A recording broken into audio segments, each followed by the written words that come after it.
Salut la Bulls Nation, bienvenue sur French Bulls TV. Alors, c'est quand même bien plus fun quand c'est comme ça, non? Eh ouais, super match hier soir à Milwaukee. Grosse victoire, 133-122. Prestation collective d'un niveau, mais largement supérieur à ce qu'on a vu à New Orleans pour la soirée d'ouverture. Aussi bien offensivement que défensivement, ça a été bien meilleur.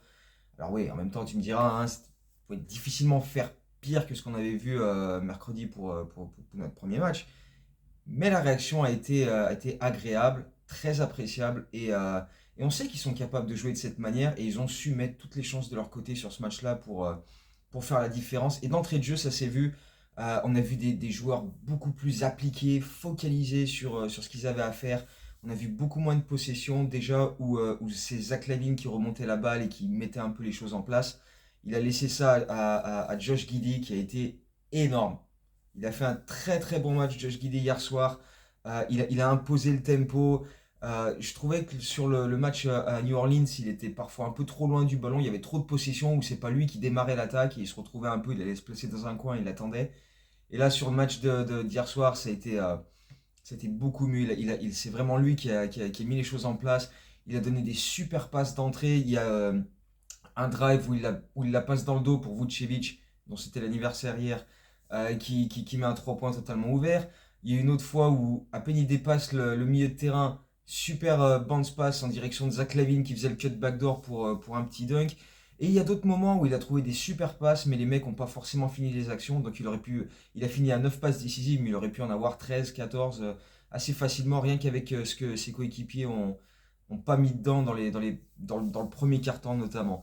Mais voilà, les intentions étaient là, c'était hyper fluide, on a su créer énormément de soucis dans la défense des Bucks et on a su capitaliser sur énormément de ces problèmes qu'on a su leur créer parce qu'ils n'ont pas forcément réussi à répondre.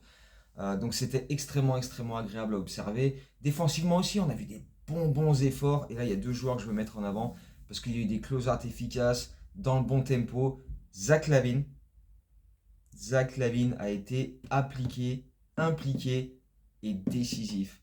Il a fini avec 2 contres, meilleur contreur du match pour les Bulls.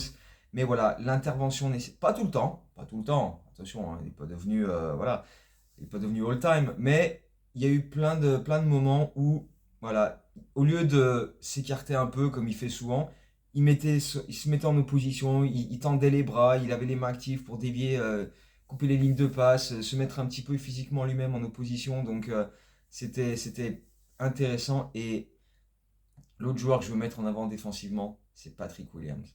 Parce qu'on a vu une équipe des Bulls qui a voulu répondre aux défis physiques des intérieurs des box. Et Patrick Williams face à Giannis, franchement, ça m'a rappelé sa saison rookie à Patrick Williams quand on le foutait sur des missions défensives, sur Giannis justement, sur LeBron, etc., sur KD.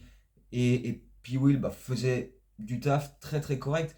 Et hier soir, c'était ça. Il s'est mis en opposition à Giannis, il l'a bousculé, il l'a joué physiquement, il a fait des bons contests. Alors oui, Giannis a fini avec 38 points, mais il a fallu qu'il bosse, qu'il aille les chercher, quoi. C'était pas 38 points faciles où il s'est promené, tu vois.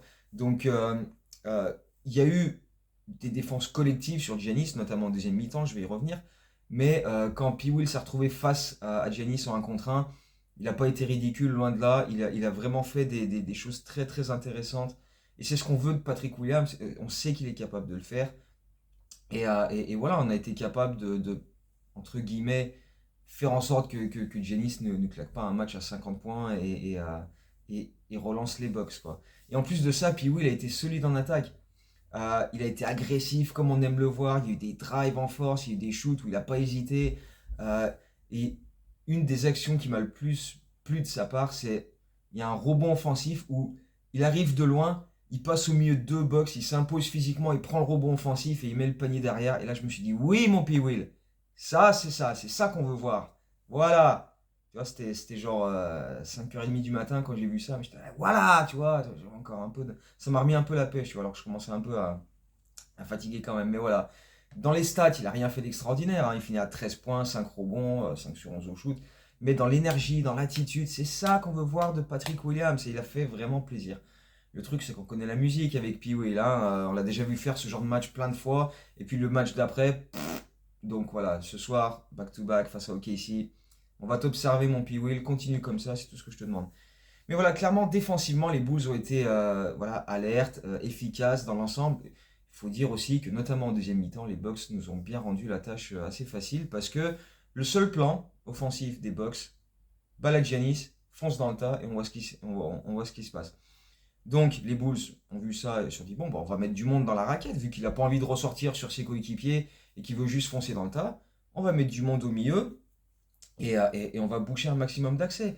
Il y a plusieurs fois où Giannis partait en speed move et boum, t'avais un mec qui était là pour mettre la main, essayer de prendre la balle ou voilà, juste avoir une présence physique pour l'empêcher d'aller au cercle, quoi. Donc parfois ça s'est soldé par des lancers francs, mais bon, il en a briqué la moitié, hein. Je crois qu'il a fini à 8 sur 16, Giannis, donc c'est pas un problème, tu vois. On a vraiment fait le plan défensif qu'il fallait par rapport à ce que Milwaukee proposait. Et donc ça, c'était vraiment intéressant. Parce que les autres Bucks, ils ont regardé Giannis.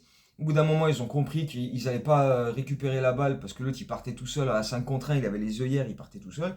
Donc ils ont fait... pfff. Et du coup, ils n'avaient aucun rythme. On n'a pas vu Portis en deuxième mi-temps, très très peu. Brook Lopez, très très peu. Même Dame Lillard, on l'a surtout vu en première mi-temps. Il a mis quelques 3 points, etc. Mais derrière, voilà, sur la deuxième mi-temps, c'était vraiment Giannis qui partait tout seul. Et bon, bah, on prend, hein, on prend. On prend, il n'y a pas de souci. Surtout qu'en plus, en fonçant dans le tas comme ça, il a perdu quelques ballons et ça nous a donné des opportunités en contre-attaque qu'on a converties avec une pluie de 3 points. On a fini à 21 sur 47 derrière l'arc. Euh, à aucun match l'an dernier, on a mis 21 paniers à 3 points. Je crois que notre record la saison dernière sur un match était 19. Et là, on en a mis 21, c'est notre deuxième match de la saison. Donc, souvent on parlait de progression, de montée en puissance dans ce secteur-là. Là, il y a du volume et il y a de l'efficacité. 21 sur 47 derrière l'arc, dont 7 sur 13 pour Kobe White, qui en a profité pour devenir troisième all-time chez les Bulls au nombre de 3 points inscrits. Il a dépassé Ben Gordon la nuit dernière. Euh, on a eu Zach LaVine qui est à 2 sur 6, mais il a inscrit son millième panier à 3 points chez les Bulls, donc lui il est deuxième all-time. Ça veut dire qu'à l'heure actuelle, on a le deuxième et le troisième all-time aux 3 points inscrits chez les Bulls qui sont dans l'effectif. Euh, 4 sur 9 à 3 points pour Vooch. Donc, encore une fois, c'était l'anniversaire. Donc, bon anniversaire à Vooch. Bon, en retard maintenant, mais voilà, il a sorti un gros match lui aussi. Jalen Smith qui a briqué tous ses 3 points en pré-saison. 3 sur 5 hier soir. 2 sur 2 dans les corners pour Josh Giddey. Parce que pareil, comme les Pelicans 2 jours avant, les Bucks ils se sont dit, bon, bah, ça va, Giddey, on va le laisser un peu tout seul là-bas et puis on va se concentrer sur l'intérieur. Giddey, il a fait, ah ouais, tiens, boum, filoche, dont le dagger à la fin qui met les Bulls à 133-120 et Dalen Terry qui se retourne vers les fans des Bucks qui fait 1-1, allez, rentrez chez vous. Voilà, ça c'était bien sympa. Puis Will 2 sur 4 à 3 points aussi. En fait, le seul qui est passé au travers à 3 points, c'est Ayo Dosunmu qui a fait 0 sur 5 et 1 sur 8 au global au shoot, mais défensivement il était là, il a donné quelques bonnes passes aussi, donc il a fait des différences d'autres manières, pas franchement avec son scoring. Donc c'était c'était vraiment cool. Et voilà, c'était une, euh, une belle victoire collective, quoi. Parce qu'on a vu ce qu'on a vu en pré-saison, beaucoup plus de rythme, beaucoup plus de réussite, 30 passes décisives. Voilà, quand tu es capable d'aligner 30 passes décisives sur 48 paniers, et qu'en plus, tu perds que 9 ballons, parce que tu as énormément de situations de contre-attaque, donc voilà, c'est quand même extrêmement plaisant à regarder. Le match aux Pelicans, on avait perdu 21 ballons, ça avait donné plus de 30 points en contre-attaque pour les Pelicans. Là, on n'en a perdu que 9. Donc voilà, quand tu veux jouer sur un rythme aussi élevé et que tu perds aussi peu de ballons, forcément, forcément tu t'en bénéficies et ça donne des résultats comme hier soir où tu mets 133 points à l'extérieur et tu t'imposes chez une équipe quand même qui va être parmi le top 4 probablement de l'Est, quoi. On est à presque 10 minutes de vidéo et j'ai pas encore parlé de Kobe White. Wow, bro! Quel match, Kobe! Oh là là, Kobe White! Mercredi, pas grand chose. Hier soir, wouh, Kobe! Il a fait plaisir. On a parlé de son 7 sur 13 à 3 points, troisième all-time chez les Bulls, mais tout le match, il a été énorme. Donc il avait son scoring, il a fini avec 35 points, ce qui n'est pas si loin de son record en carrière. Des step back à 3 points, des shoots en première intention en contre-attaque. mais aussi des drives de qualité, des super passes décisives. Il a fini avec 5 passes, 6 rebonds. Il a également été excellent défensivement. Il a, il a, vol- il a fait 4 interceptions sur les 10 de l'équipe. Il y en a 4, c'est Kobe White, ou pareil, comme je disais de Zach Lavine tout à l'heure, les interventions au bon moment, les aides, les mains actives pour venir couper les lignes de passe, anticiper un peu. Voilà, Kobe, il a fait un truc de ouf. Mais surtout, il y a un truc sur lequel je veux revenir, c'est son leadership. Je sais pas combien de fois dans ce match, j'aurais dû compter, mais c'était plein de fois. Dès qu'il y avait un arrêt de jeu, une balle qui sort en touche, des lancers francs, un temps mort, Kobe White, il va voir un coéquipier, souvent Patrick Williams, mais aussi Zach Lavine, Vucevic, replacement défensif, consigne offensive, tu vois, il est toujours là pour guider les autres, donner des consignes, etc. Il a été voilà, dans le leadership, et on l'a déjà souligné plein de fois l'an dernier, mais encore une fois là sur ce match-là, et ça continue de grimper de sa part, et c'est vraiment, vraiment, voilà, il a fait un match de patron Kobe White, voilà. Dans les stats, dans l'attitude, dans le leadership, il a été là, il a été vraiment, mais super, super plaisant, donc... voilà, c'est ce qu'on attend de Kobe White. C'est plus ou moins le patron officieux de l'équipe, hein. Bon, en termes de meilleurs joueurs, tu peux encore éventuellement mettre Zach Lavine devant, qui a fini à 25 points hier soir et qui continue de faire monter sa cote, j'espère, auprès des GM des autres équipes. Mais en termes de patron, de leader, c'est Kobe. Voilà, c'est l'afro. Donc voilà, il a été très très fort et voilà, c'est ce qu'on attend de lui. Et dans des matchs comme hier soir, bah, c'était important de l'avoir et il a fait exactement ce qu'il fallait. Pour le reste, au niveau des rotations, c'était ce qu'on avait vu pareil en pré-saison avec Ayo et Phillips qui sont les premières rotations. Jalen Smith jamais trop loin derrière. Terry qu'on a beaucoup plus vu par rapport au premier match et qui a fait pareil des interventions défensives par-ci par-là qui étaient de qualité. Donc voilà, il a apporté quelque chose. Mais Phillips, Matas Bouzelis qui a mis son premier panier en NBA et Terry, moins de 15 minutes chacun, même pas 10 minutes pour Matas. On aimerait en voir encore un petit peu plus quand même. Il y a back-to-back ce soir, donc peut-être qu'en reposant voilà, en faisant tourner un petit peu plus pour faire souffler ceux qui ont le plus joué hier soir, ça peut peut-être donner plus d'opportunités. Sachant aussi qu'il y a le retour de Lonzo Ball, donc il faut voir. Parce que oui, ce soir, c'est le home opener, c'est OKC, c'est le premier match de Lonzo Ball au United Center en match officiel. C'est le retour d'Alex Caruso. C'est Josh Giddey contre son ancienne équipe. Et j'annonce le triple-double. J'annonce le triple-double. Voilà. On va voir ce que ça va donner. Mais ça va être une super soirée encore ce soir. Très tard, parce que du coup, il y a le décalage horaire qui va se mettre en route et du coup, on retarde d'une heure. Donc ça va être un petit peu emmerdant, mais ça va être un match de dingue. Je sens, il y a plein de trucs réunis pour faire en sorte que ce match-là, il soit vraiment, vraiment cool à observer. Et puis voilà, si on va le gagner et que pour la première fois depuis presque 2 ans, on peut avoir un bilan en positif, ben ma foi, on va pas s'en plaindre. Donc voilà, super, super match hier soir.